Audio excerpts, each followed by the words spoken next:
All my stuff is old. Nobody gives a shit about Framil Reyes anymore. No, he's already dead and He's gone. he's been buried for like 2 whole days. No one's thought about him in a whole news cycle and a half already. Yep. The Deshaun news is pretty interesting. You see the latest on that?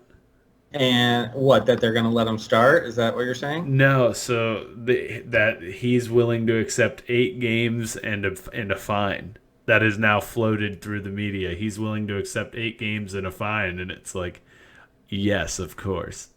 Yeah, of course you are. I'm also willing to accept 6 games. I'll accept 10. I'll do 12 also, and you can take all of the money. Yeah, I think he's pretty much going to do whatever they tell him to do. That he has to. I'm pretty like I don't think he has a choice.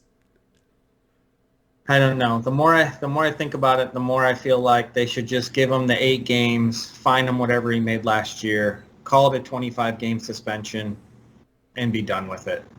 Yeah, just stamp it, call it good, and then make him wear like a red letter A on his shirt or something. Yes, I'm good Like with that. scarlet letter him. I don't care. Do something like if you want to shame him, like shame him. But But I is he mean, gonna throw the football around or not? Like what are we doing? I don't even know what it is. yeah, and the trolling gods are at 100% power with the massage therapist convention coming to Cleveland. Everyone loves that. They are very excited. Like the Twitter trolls picked that up and they were like, "There's no way. There's no way this is real." It's like, Yeah, of and course then it's real. I don't know what I'm supposed to think about him starting on Friday. Like, I'm excited to watch him play, but then it's like, okay, but you can't cheer for him.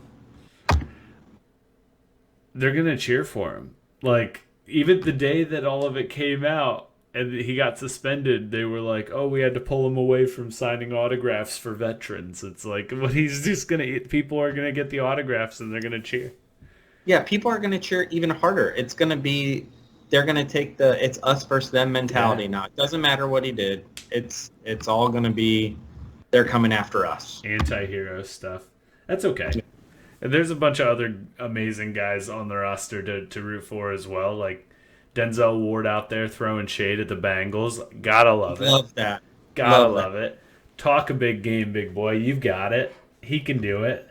Miles I re- Garrett looking like a hoss in his he photo. does. Oof. I rewatched the Cincinnati Cleveland game because, of course, I'm sick.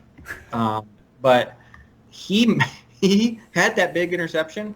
He also only played like 15 snaps that first half because he was so out of shape from running all over the field. So great play, loved it. But I mean, you weren't out there a whole bunch. He's like, look how little I had to play to make such an impact. That's One play. I mean, what the Butler from New England made an entire career out of that. So, that's true. That is true. and Well, his two he didn't plays. even go anywhere. He just kind of Yeah, he caught it made and fell. he made 2 plays. He got that interception, and then he got benched the night before the Super Bowl. Oh, That's ooh, his the claim other to fame. notable thing, and then somehow the Titans were like, Vrabel was like, "Come on over here, we'll hook you up with the money for whatever reason. All the money. You can have the money with none of the have to. You don't have to show us anything. Come on over." Yeah. Come on over and just get burnt going deep all the time. Constantly. Um, well, I guess while we're talking about the Brownies, so everybody's talking about the wide receiver core and how there's no one to throw to, or no one can throw it. But I'm looking at last time we won a playoff game recently, and here's the murderers row we had: Beckham, Landry, Higgins, and a young and upcomer in the 6th round, Peoples Jones. So I look at that lineup, then I look at their catches. We've got Landry had more than 70 catches. He's the only receiver. We've got Hooper, and then we've got Hunt. And then the next highest wide receiver is Higgins with 37 catches. So we're running the same offense. I would say the talent we have with Cooper, Peoples-Jones, Bell, and Schwartz is as good as who we had because everybody got hurt that year. And I don't see why we can't duplicate at least the receiving numbers, and I think the quarterback play is going to be better. I agree with you. I think that people are romanticizing the fact that we had this amazing passing game, this amazing wide receiver core. If anything, it was 3 years ago when Baker Mayfield steps in and it's like, oh, he can throw the ball, and we Yeah. had that for a stretch. And then over the last, full season, basically from injury and then even the ending of the season before, that just wasn't the case. And all those numbers back that up for what you were just reading last year. It's just we didn't have the offense that was actually pulling it off. That the passing game was not as legit as the names that were in it. Right. Yeah, I remember when we traded for OBJ, and I was like, this is going to be insane. We are going to Right. light it up. Nobody's going to be able to handle the offense. And it never worked that way. He was never healthy. They couldn't connect. He didn't space the field like they thought he was going to. And so I look at who we have now, and nothing against Baker, because I liked Baker, but I don't think Brissett is going to be much less accurate than what Baker was, and I think he's going to control the ball better. I think so too. I think that we have a better, more predictable in some ways guy behind center now. He's going to be able to take the ball and hold on to it, which is not something that you could say about Baker the last year and a half that we had him. It was not a sure thing that ball was not going to get turned over, right? And not to say that Brissett is completely flawless, but he is an above average, slightly above average at holding on to the ball. That's all we really need. That this offense is built for that. If he can toss it to short outs to Cooper, let him run with it. Yeah, I worry about Brissett taking some sacks. He is very slow in the pocket. He's got a long delivery. But, I mean, the offense that Stefanski has worked well with Cousins, worked well when he brought it over to Cleveland. So we have the offensive line to give him some time. We'll be able to run some great play action. Mm-hmm. And I think we just got to get back to controlling the clock, because the defense are going to be monsters. But if they're on the field 60, 70, 75 plays, we're going to be in some serious trouble. So if the offense can control the ball and not turn the ball over and let the defense eat a little bit, I think we're going to be in an okay spot. Now, if we get Watson back, I think that offense could be really special. Yeah, definitely could be the best offense we've ever seen, right? In Cleveland, it kind of is the final piece. It's the it's the last stone in the infinity the whole thing, right? It's where it all comes together. I think that one thing on the entirety of the team that people are kind of overlooking as well is that Nick Chubb and this offensive line are a force to be reckoned with all on their own.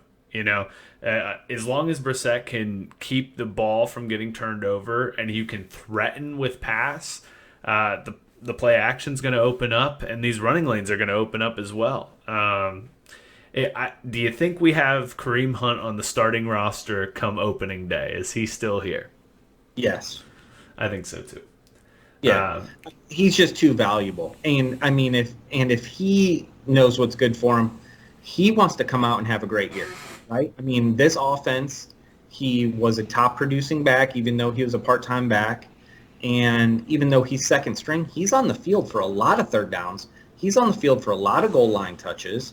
And if he can stay healthy by splitting the work and put up some great stats, he's young enough to still get one more good deal, which I think would be his end game. I think that's his only hope, right, of getting one more good deal. I don't think Cleveland gives it to him. I think that the last deal he got was the deal that was the best deal he was going to get from the Browns, and that was the discount deal. I don't see a world where he gets another big deal coming through, especially with Nick Chubb locked in for a little bit longer term. A couple of years at least. And the note on Chubb is, I mean, I get it. I love fantasy probably more than anybody, but Chubb gets this like stigma because of fantasy, because he's not a top fantasy number one back. Mm-hmm. He's a top 3 NFL running back talent. Oh, 100%. He might not have the quote-unquote fantasy numbers because he doesn't get all the catches. The guy's a workhorse. He runs like an animal. I mean, the first year when he started, I think he had like 3 50-yard touchdowns coming. He didn't start until like game 6. and then just went crazy. He runs so hard. The line's so good. So I like that. And then at Hunt, I think about where's he even land if we trade him? What good situation could he even be traded to that would make him better than producing in this offense? And then want to pay him, you know. Yeah. Um, One of the only ones I could think of was, and I know they have James Conner, but the Cardinals I thought would be interesting to But add I a think they Kareem Hunt. like Eno. Yeah, I think they like Eno there. I think they do too. But I was just thinking, what offense has a little bit of firepower and would like a fiery run with your hair on fire sort of guy that they just don't have. No, a Yeah. lot of teams don't have that guy. Yeah, I think a lot of people want Kareem Hunt. I mean, he runs hard. He catches the ball great. He's got speed. Now, he's got stuff in his closet, too. So, I mean, that's the only Well, reason he's even on the Browns. Cleveland Browns Rehabilitation Center in full That's right. force and full effect. Yeah. Do we add a wide receiver to the wide receiver room before the end of the preseason? I don't know. I mean, we've talked about this already, but I'm kind of in the mindset that I want to see what happens with Watson, and then if he's going to if he's going to be suspended 8 games or more, I think the season's a loss. We save the salary cap, roll it to next year, and see what happens. If he's only getting 6 to 8 games suspended, I think we've got a good chance to still make the playoffs and make a run. And at that point, I think it's worth it to go get somebody. Now, on the market, you got Will Fuller out there. There's another one that's got an old name. I don't know if he's realistic. Is Odell Beckham Jr. Has he signed anywhere yet? He isn't. I think he's like got the same real estate agent as Von Miller though. So Yeah, he's flirting with he the was Bills. He's flirting with yeah the Saints, but I don't know. That's a weird, gross one. And yeah. we're And in I like mean, a weird, gross hell sort of season. So and if aliens came down and said we're going to challenge you to one sporting event by one human for the control of the earth, I would pick Odell Beckham Jr. The dude is incredibly athletic at everything he does. But when's he going to come back? He got hurt in February. Again, like, is he ready in November? Is he ready in December? Like, what sense does it make for us to sign him? that's completely fair. I don't. I really hope we don't. I just I don't think that we could handle it, but they could definitely slip it in. There's a lot going on. They could just slide it right in. There's gonna be some Yeah, news dropping, and they're like, and by the way, we signed Odell, and Deshaun's coming back week 10. yeah. It's gonna be fine. And like, wow, this is great. Well, I'll tell you, I don't think the locker room would have a problem with it. I don't think so To a either. man, I heard more people speak up for OBJ and the kind of teammate he was. I don't know if I've still heard anyone stand up for Baker. I think Teller had an interview saying that he wished Baker the best at Carolina, but That's it. that's the only thing I've actually heard. A little rough, right? That the guy that comes in has like 30 sexual assault charges. They're all like, I mean, he's got his head down. He's working. Yep. He's Yep. doing his best. And they're like, what about Baker? It's like, hope he has a great, hope he does fine wherever he's at. It's like, Yeah. whoa, this is weird. Nobody was like, he's a good dude. They're all like, best of luck to that guy. And if Yeah. anything, they've all said there's a different vibe. That is a Yep. definite storyline coming out of camp. It's a different vibe at camp. It's like, well, not into Yeah. vibes, but who Hard knows? hard to read. 100%. Well, what did you see this week? What caught your eye? Uh, I was looking at this Edwin Diaz. Did you see the Edwin Diaz entrance? Have you seen it No. for the No, Mets? fill me in. Oh, it is. It This is is. where we play the clip. Oh, I know. We have to play the clip right here.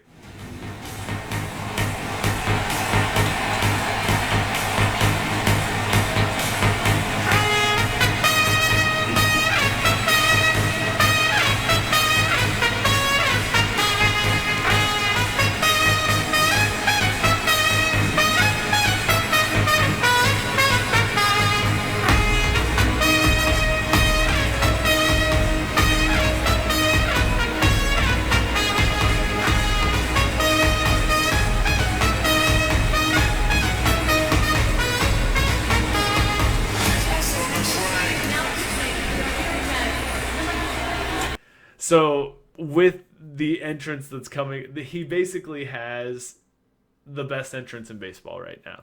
The crowd gets very energized. It has a full trumpet solo in it. And he just comes in and locks the game up and closes it out for the Mets. I don't know. And I don't do teams outside of the Guardians. I really don't. I don't mess around. I know the headlines, and that's the extent of it. But I've seen a handful of clips of him coming out of the bullpen, and every single one of them is just, it gets you energized. It gets you going. So you have to watch it. I love that the old unwritten rules of baseball are slowly getting burned to death. Like, I love the bat flips. I like the stare downs. I love it all. I love all this. Karinchak, did you see it last night? The Karinchak just storming off the mound. Yeah, and he was fired up. He was. To the point where there was a story on the broadcast. I don't know if you had the audio on, but I was listening to the broadcast. And they were talking about how Tito had to come over to him, in not this game, but a previous game, and say, like, hey, you can calm down. We don't need all of that because you're firing the other team up unnecessarily. And it's like, no, just shut up. Let him do it.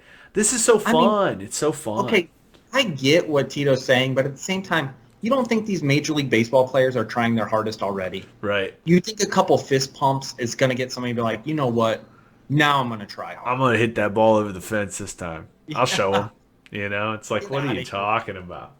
I love it. I love every piece of it. The bat flips. I like dancing. I like the music. Like, let's go. Let's speed the game up. Let's let these Major League Baseball players who have personality get some publicity. Let them do some commercials. Like, why is Big Papi still giving the best commercials on TV for baseball players? Charles Barkley baseball. I don't know. Like, did you see where we're repping this Field of Dreams game, and they're like, hey, want to have a catch? He's like, no, I'm still a Red Sox and you're a Yankees. Like, that's awesome. That's so funny. It is funny. I can't get behind the oldies running all the shows. I love when they have, like, who I love? One of my favorite sportscasters, Nate Burleson. Really? I love him. I loved when he was a Brown. I love all of his, like, Good Morning Football stuff when he was doing that. And then his Nickelodeon broadcasts, because that is where they wedge him. Just give him a regular slot. Let him call a game. Just let him cook. Yeah, just let him talk about a game once in a while where he doesn't get slimed and stuff. Like, what the hell? What'd you see this week? Oh, you know who I love? Aqib Talib. Have you heard his themes when he's in the booth? Yes, I think they might be elevating him this year, too. Oh, my, that would be great. That would be great. There's a lot of good ones coming up. I mean, the entire Thursday night football crew that they're putting together for Amazon is like, it's like a Christmas list of people. They're just like, who's out there? We'll take all of them. Yeah, the Manning cast definitely changed the game. You know what I mean? I love it. I know it's going to get everyone who's going to do a version of it now, but it's just great to have on because you're almost footballed out come Monday night. You could still watch the game. They're giving their insights every now and again, but it's just fun. It's like if you were literally at B-Dubs, the sponsorship's open. If you're just there and you are watching the game with your buddies. Yeah, I love the fact that there's just alternate broadcasts in general. Like, give me all of that. Yes. Amazon was running the multiple audio feeds for a while now, and they always stopped at like 3 or 4. And it's like, give me like 15, give me 20. Like, put a bunch of people on there. Who cares? Yep. And I think that's one thing that ESPN has in kind of a secret sauce with the Manning cast is it's not just a separate audio stream. It's a whole different view of the game. But they could run that too with multiple people. The Omaha Productions crew is partnering up with Pat McAfee. They're going to do some college football games this fall. And I can't wait to watch that. Like, I've watched the alternate feeds of the college football playoff games with McAfee on the sidelines.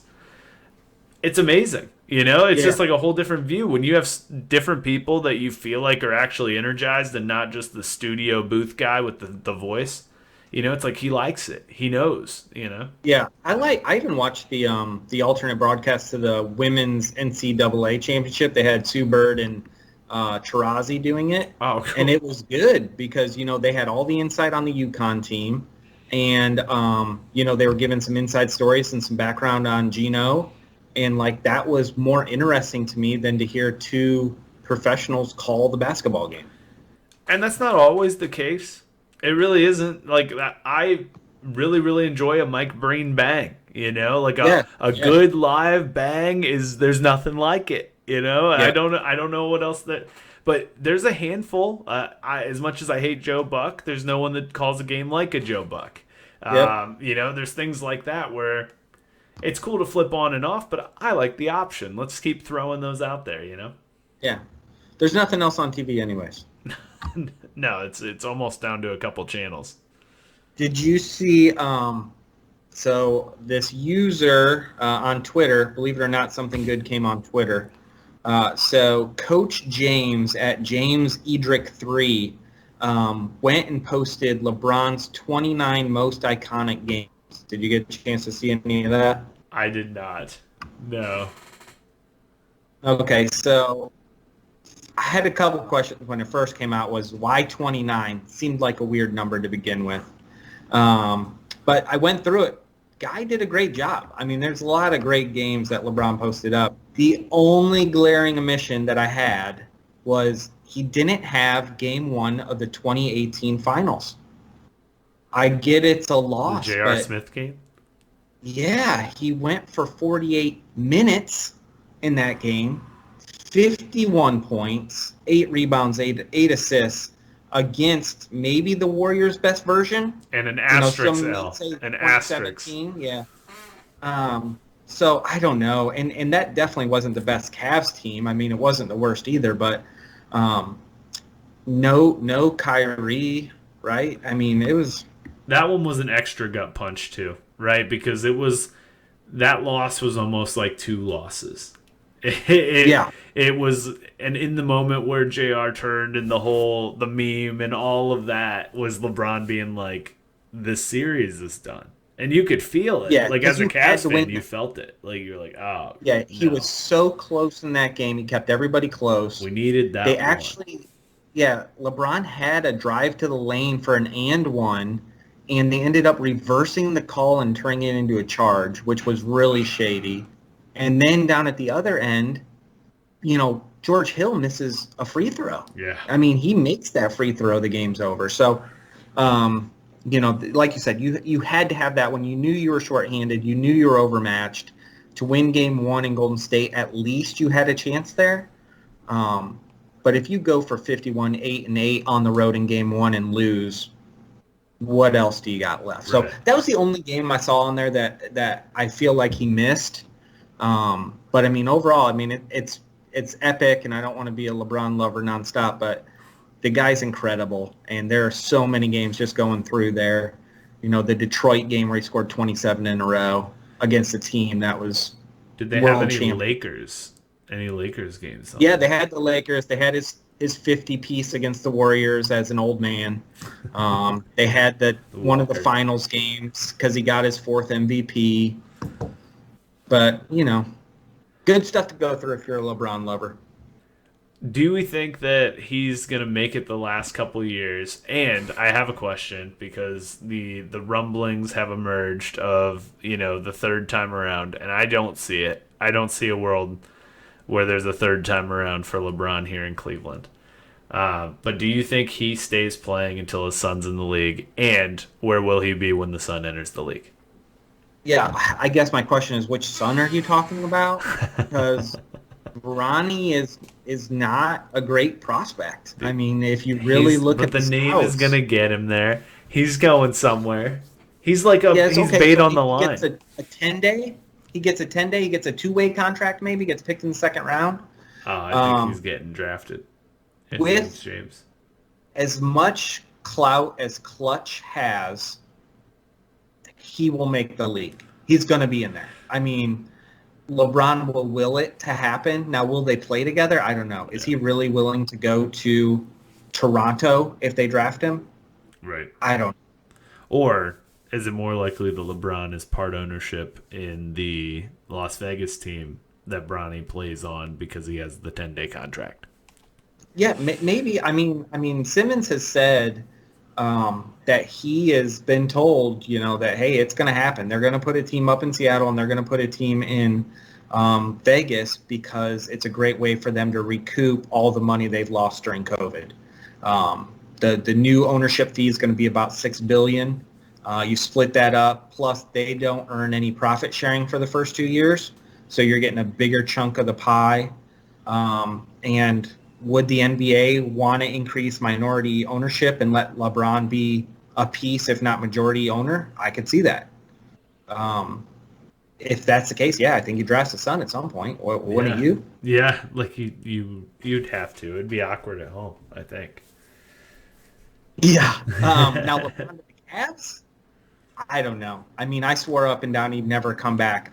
When there were rumblings about it coming back right before he wrote the letter, I told everyone to read the letter that Dan Gilbert wrote. And I thought, just if you read that letter, there's no human being that would ever come back for that. So I think when he has his mind made up, he'll do whatever he wants to do. I agree with that. I think that if he could come here as a free agent, ride out this contract, and not, take for the first time in the Cleveland career where it's always been something, leaving and coming back no matter what. Um, that would be a cool addition, if we can add a LeBron without losing any other pieces really around him. Uh, what a fun, weird little team that would be here in like 2 years with the core we have Yeah, now.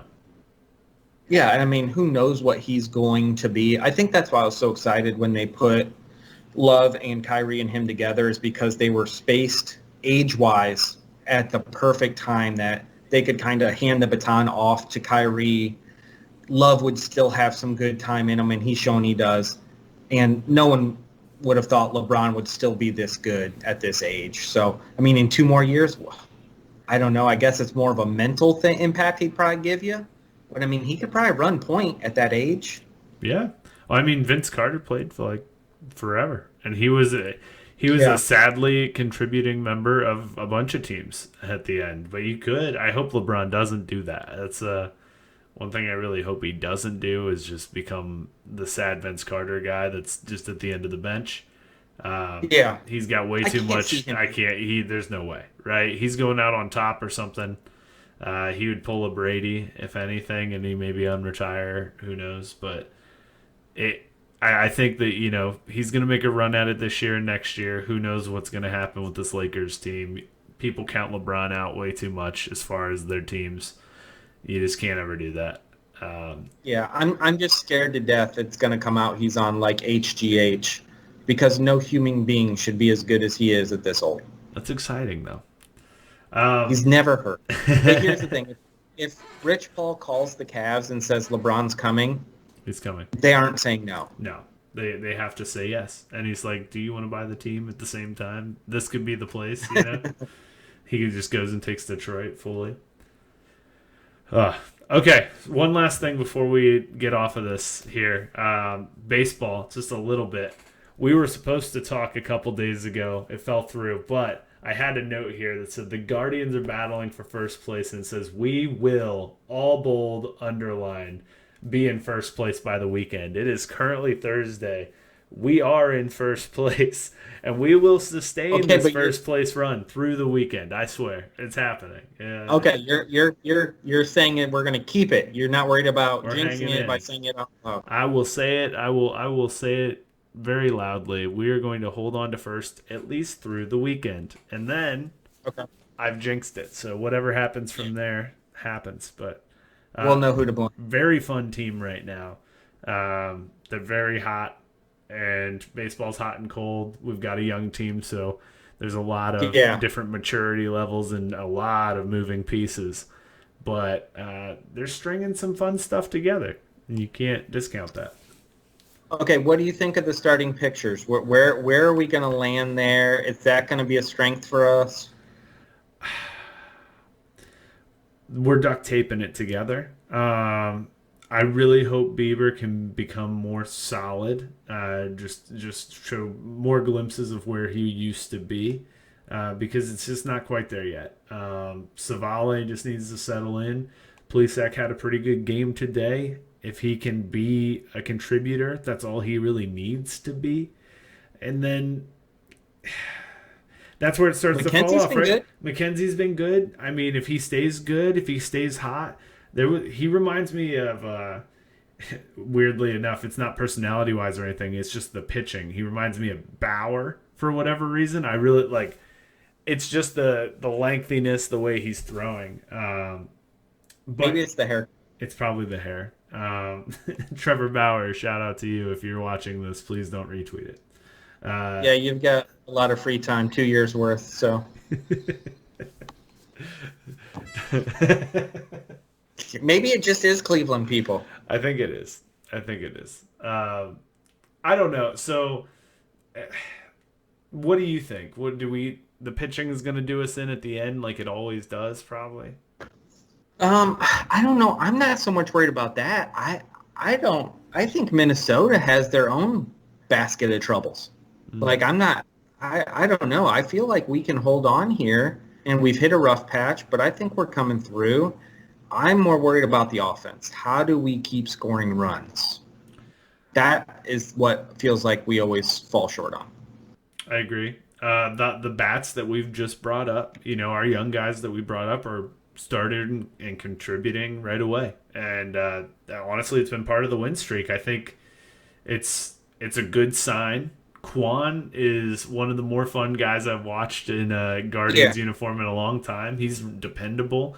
And Andres Jimenez, same sort of deal. Very dependable sort of guy when you're watching them, and they can all contribute. I mean, wasn't Quan the guy who was going to jump in the Yankees stands and start beating people up? Quan was the reason that they were going to get beat up. They were yelling at him, but it was Shaw who was up there like throwing fake punches in the air.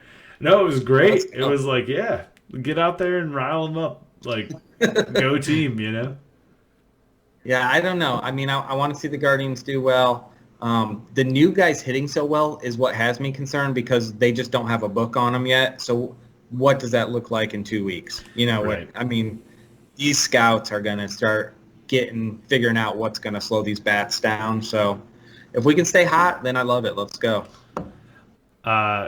Just a curveball MLB idea to really improve the game. I hated the after innings guy on second base. But I was thinking, let's just go the exact opposite direction and throw everything to hell and put a guy on second base every inning. Every inning? Top of the inning. You start every inning with a guy on second.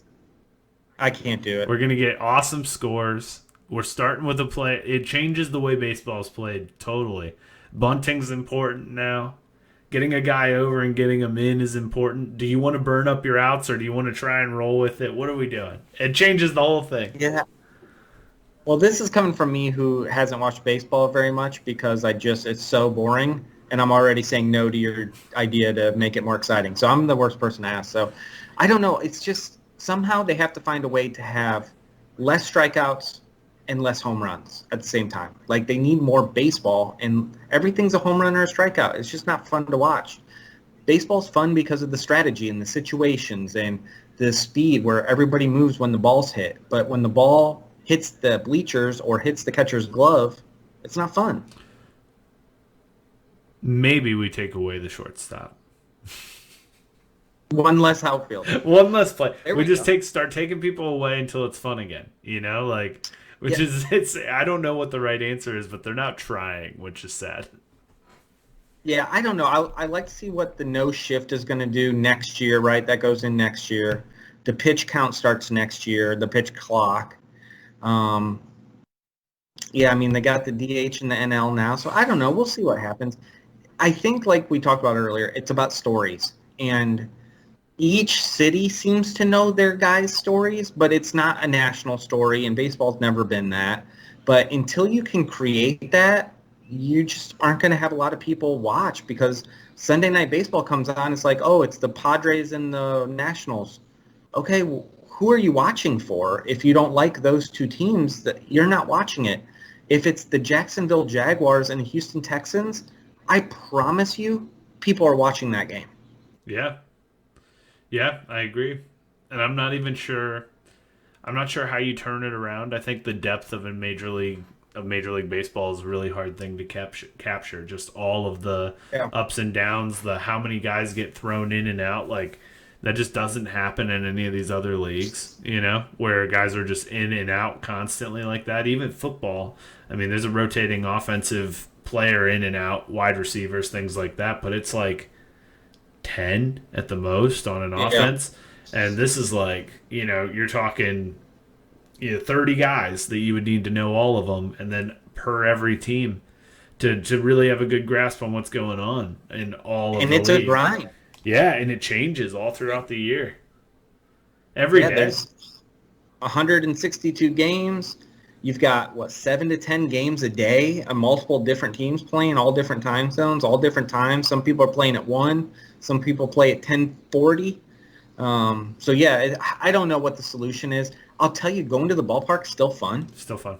Great outdoor So experience. it's a great experience. Yeah, it's just not great on TV anymore. Yeah. And I don't know what the solution is. Maybe part of the solution would be allowing people to watch the games again because the non Yeah. like whatever this Bali lockup has been the last couple Oh, years has I think only poured gasoline on the fire that is MLB is dying. They have made it almost impossible to watch games for anyone that's cut the cord, and most people have. yeah, and here's my anti-Bally sports, whatever. Like, I get you own it.